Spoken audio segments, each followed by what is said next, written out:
Kemudian disebutkan juga oleh Syekh Abu Bakar rahimahullah, kedua mata Ali radhiyallahu anhu yang sakit pada saat perang Khaybar. Ini juga riwayat Bukhari Muslim.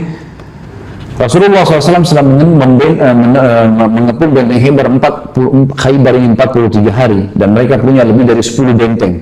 Yang benteng pertama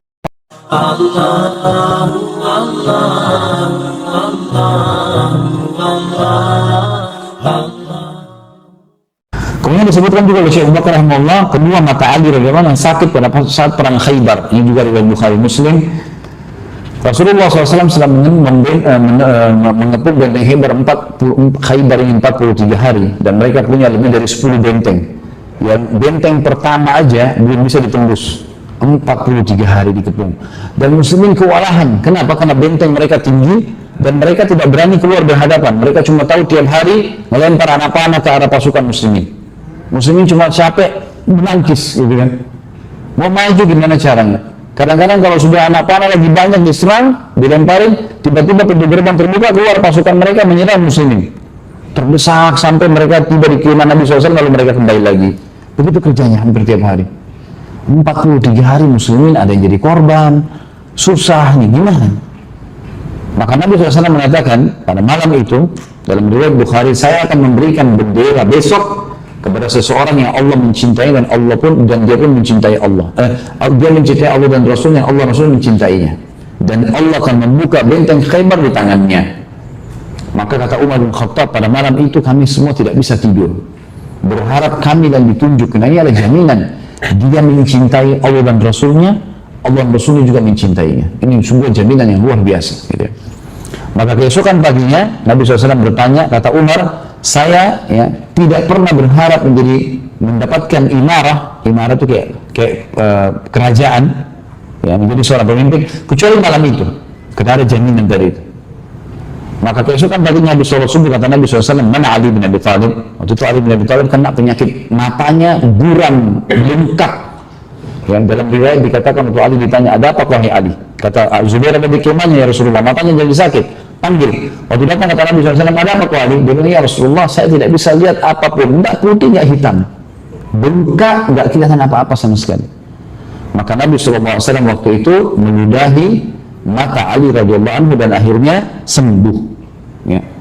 Waktu sembuh dikasih bendera, dan ini hanya ludahnya Nabi SAW. Yang lagi bawa-bawa ludah antum. Ini mukjizat, kita sedang bicara mukjizat Nabi SAW. Gitu. Salah gunakan ini bisa jadi masalah. Terbukti di zaman Nabi SAW,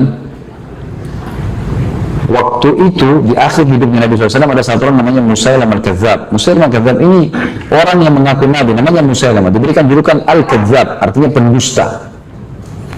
Dia pengikutnya banyak, 100.000 orang mengaku dia sebagai Nabi, bukan karena tahu ini Nabi, hanya karena kepala suku diakui.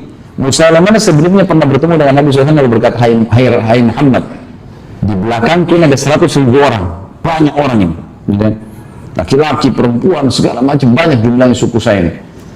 Saya mau beriman, dan mereka masih beriman semuanya padamu, tapi dengan syarat, kalau kau meninggal hai Muhammad, pastikan saya penggantinya. Mau beri Nabi juga.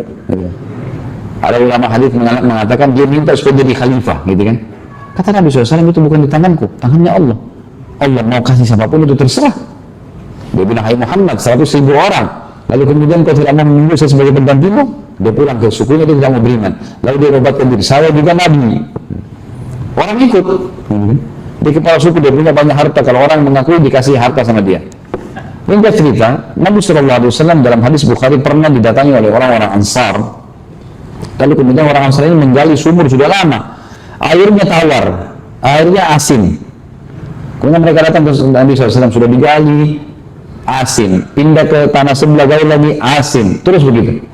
Kata mereka, kita datang ke Nabi SAW, tanya, ya Rasulullah, kami gali sumur sampai berapa tempat? 4-5 tempat, semuanya asin, tolong Anda lihat. Nabi SAW pun datang, kemudian beliau berdoa lalu menyudah di sumur itu. Beliau menyudah, airnya berubah dari asin menjadi tawar. Dan ini sekali lagi ludahnya siapa? Nabi SAW. Perhatikan kalau antum mau coba-coba salahnya, saya sampaikan gitu.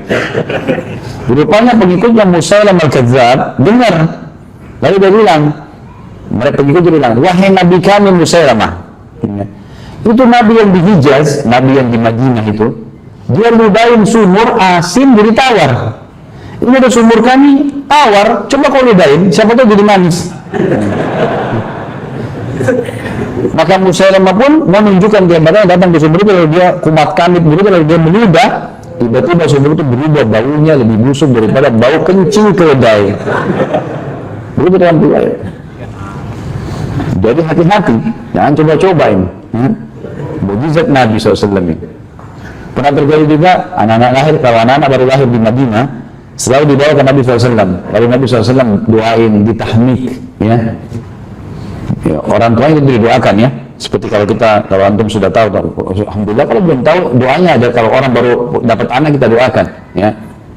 Barakallahu laka fi mawhubin laka wa syakartal wahid wa balagha asyuddah. Itu kalau laki-laki, ya. Barakallahu laka fi mawhubin laka, semoga Allah berkahi apa yang kamu dikasih dari kelahiran bayi ini.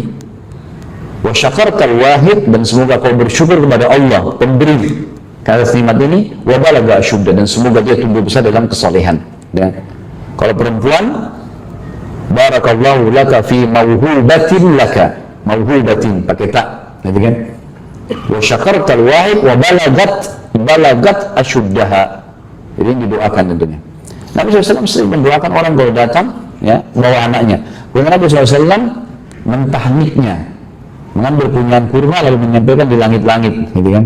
Langit-langitnya ditempelkan sedikit kurma yang dikunyah oleh orang soleh atau orang tuanya. Kemudian Nabi SAW mengelus kepalanya.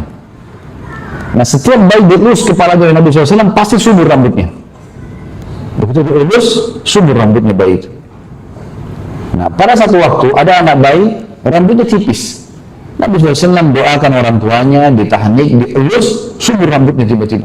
Di saat itu, depan para sahabat dilihat rambutnya begitu tebal anak itu. Maka pengikut Musailamah dengar. Mereka bilang, hai Nabi kami Musailamah, itu Nabi yang di Hijaz, elus kepalanya anak bayi, tipis itu tebal. Ini ada bayi kami, rambutnya sudah tebal, coba kau elus, siapa tahu lebih bagus, gitu. Maka itu ya sahih. Waktu Musailamah datang mengelus rambut bayi itu, tiba-tiba rontok dan bayi itu gundul, tidak pernah tumbuh rambutnya sampai mati, dan keturunannya sudah gundul. Ini afwan, kalau yang gundul-gundul jangan tersinggung. Saya tidak bilang antum keturunannya orang itu, ya. Tapi itu terjadi, gitu kan.